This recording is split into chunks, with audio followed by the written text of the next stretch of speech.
পশ্চিমবাংলা বিধানসভা ভোটের মাত্র আর কয়েকটি দিন হাতে রয়েছে। এই হাতে গোনা কয়েকটি দিনের মধ্যে সমস্ত দল তার প্রচার সেরে নিয়েছে, কিন্তু এরই মাঝখানে অনেক ঘটনা ঘটে যাবে যা রাজনীতির মোড়টাকে একদম পাল্টে দিতে পারে। যেমন রামনবমী হয়েছে, রামনবমীর ফলে অনেক হিন্দু একাট্টা হয়েছে।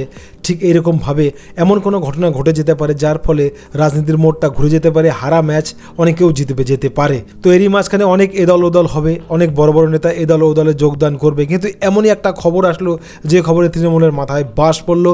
তৃণমূল এই খবরে হতাশ, তৃণমূলের মধ্যে একটা হারার ছায়া দেখা যাচ্ছে। যেটা খবর পাওয়া যাচ্ছে, নায়ক দেব, অভিনেতা দেব, তৃণমূলের এমপি দেব, ঘাটালের এমপি দেব দীপক অধিকারী যে তৃণমূল করত, মমতার সঙ্গী ছিল, ঘাটালের মানে একটা পরিচিত মুখ, পশ্চিমবাংলার পরিচিত মুখ, নায়ক পাগলু, সে নাকি এবার বিজেপিতে আসছে। হ্যাঁ, 2026 বিধানসভার আগে এটাই বড় খবর। এই মুহূর্তে হাতে গোনা কয়েকটি দিন বাকি, তারই মাঝখানে এই বড় খবরটা চড়াও হয়েছে, দেব বিজেপিতে যোগদান করছে। না, এমনি কথাটা হাওয়ায় ভাসেনি, এর মধ্যে অনেক যুক্তি রয়েছে।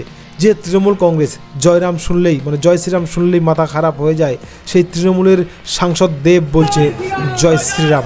একদম হ্যাঁ, নিজে দেব জয় শ্রীরাম বলছে এবং রামনবমীর মিছিলে হাঁটছে। আর তার থেকেই এটা পরিষ্কার 2026 বিধানসভার আগে বড় পরিবর্তন হতে পারে রাজ্যে, দেব বিজেপিতে আসতে পারে। তবে এই খবরটাতে এখনও কোনো অফিসিয়ালি স্টেটমেন্ট আসেনি, তবে এটা পরিষ্কার যে কোনো একটা বড় অঘটন ঘটতে চলেছে, আর সেই অঘটনটা দেব বিজেপিতে আসছে, এটাই বড় অঘটন।